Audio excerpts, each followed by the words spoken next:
मायका सिर्फ माँ से ही होता है, दिल को छूने वाली कहानी। इस बार तो मायके जाना ही पड़ेगा। पापा भी राह देख रहे होंगे। सच कहूँ तो अब पता नहीं क्यों मायके जाने का मन बिल्कुल भी नहीं करता। सुनीता अपनी सहेली राधा से बोल रही थी। अब मुझे ही देख लो, मायके जाने का बिल्कुल मन नहीं करता। भाभी भी अच्छे से बात नहीं करती। किसी ने सच ही कहा है कि मायका सिर्फ माँ से ही होता है। राधा की बात सुनकर सुनीता बहुत ज़्यादा घबरा गई। उसके मन में बहुत ही बुरे बुरे ख्याल आने लगे। फिर भी वो बोलने लगी, अरे नहीं राधा, मेरी भाभी रेखा ऐसी बिल्कुल भी नहीं है। अच्छा छोड़ो इन सब बातों को, मैं अब जाती हूँ, कल मेरी ट्रेन है।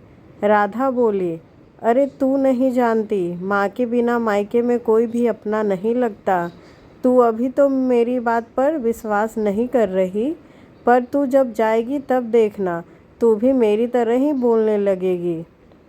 सुनीता कल सुबह होते ही मायके पहुंच जाती है, पर दरवाजे पे माँ की जगह रेखा को देखकर आंख भर आई।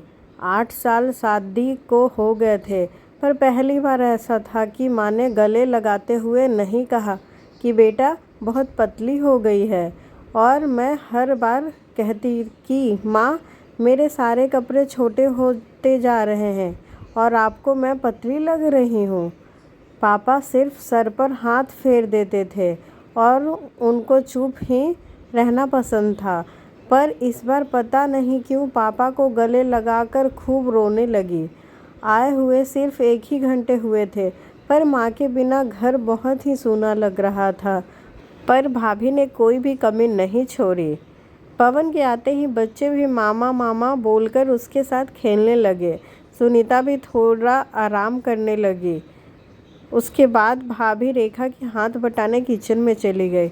रेखा ने खूब मना भी किया, लेकिन सुनीता नहीं मानी। बेचारी रेखा बोली भी कि दीदी रहने दीजिए, मायके में आप थोड़े दिन के लिए ही तो आते हैं। हर बार जब आती थी सुनीता बिल्कुल काम नहीं करती थी, माँ भी मना कर देती थी, पर इस बार वो बिन माँ के खुद को रोक नहीं पाई। पवन और रेखा पहले से भी ज़्यादा ख्याल रख रहे थे, पर पता नहीं क्यों इस बार अपनापन नहीं लग रहा था। पापा आए और हाथ में पैसे देते हुए बोले कि ले बेटा, रेखा के साथ जाकर पसंद की साड़ी ले लेना। सुनीता के आंखों में आंसू थे।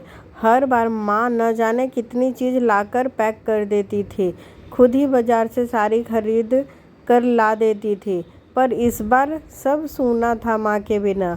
सुनीता ने चुपचाप पैसे रख लिए और उसने मार्केट जाकर कुछ खरीदा भी नहीं। सुनीता ने अपने पति से बोलकर अगले दिन की ट्रेन की टिकट बनवा ली थी। उसे इस बार रुकने का जरा भी मन नहीं था। उसने अपना सामान भी पैक कर लिया क्योंकि सुबह की ट्रेन थी, और अपनी भाभी को भी मना कर दिया कि भाभी कुछ भी बना कर मत देना, हम रास्ते से खरीद कर रख लेंगे। उसका भाई पवन उसे स्टेशन तक छोड़ने आया और ट्रेन में बैठ जाने के बाद उसने रेखा के हाथों का बना हुआ टिफ़िन अपनी बहन सुनीता को दिया और बोला, दीदी इसे रख लेना, रेखा ने बहुत प्यार से बना कर दिया है, और बाहर का खाना मत खाना, नहीं तो बीमार पड़ जाओगे। भाई की ये बातें सुनते ही उसे माँ की याद आने लगी। माँ बिल्कुल ऐसे ही समझाती थी। वो अपने भाई पवन को गले लगाकर खूब रोने लगी।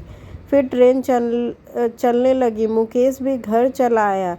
जब सुनीता ने टिफ़िन खोला तो उसमें रेखा की चिट्ठी थी। उसमें लिखा हुआ था कि दीदी, मैं जानती हूँ इस बार आपको मायके में बिल्कुल मन नहीं लगा। मुझे पता है इस बार आप बहुत बदली थी, पहले वाली सुनीता दीदी की तरह नहीं थी जो बैग रखते ही अपने खाने की लिस्ट दे देती थी।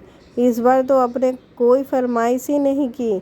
मैं जानती हूँ दीदी कि माँ की कमी कोई भी पूरा नहीं कर सकता, पर आपका मायका पहले भी ऐसा था, कल भी वैसा ही रहेगा दीदी। अगर मुझसे कोई गलती हुई होगी तो मुझे माफ़ कर देना। ये सब बातें पढ़ते ही सुनीता की आंखों में आंसू आ गए। उसने रेखा को फ़ोन किया और कहा, इस बार मुझे भी तुम बहुत सहमी हुई लगी, मानो कोई गलती न हो जाए तुमसे खातिरदारी में। फिर सुनीता बोली कि जो पैसे पापा ने मुझे दिए थे वो मैंने तकिए के नीचे रख दिए थे। मैं चाहती हूँ कि माँ की तरह आप मुझे अपनी पसंद की साड़ी दें, जिसको जब भी मैं पहनूं तो मायके की याद दिलाती रहे। ये सब बातें सुनते ही दोनों रोने लगे और रेखा बोली, दीदी अगली बार आइएगा तब मुझे मेरी पहली वाली सुनीता दीदी चाहिए। तब सुनीता बोली कि आज मेरी दोस्त की बात गलत साबित हो गई है कि मायका सिर्फ माँ से होता है, मायका तो भाभीयों से भी होता है। दोस्तों, हमेशा हमें ननद भाभी के रिश्ते में जलन और नफरत देखने को मिलती है, पर जहाँ पर दोनों समझदार हो, अच्छे संस्कार मिले हो, वहाँ कभी ऐसा नहीं होता। माँ के जाने के बाद भाभी ही माँ की कमी को पूरा करती है। अगर कहानी अच्छी लगी हो तो मेरे चैनल को सब्सक्राइब करें।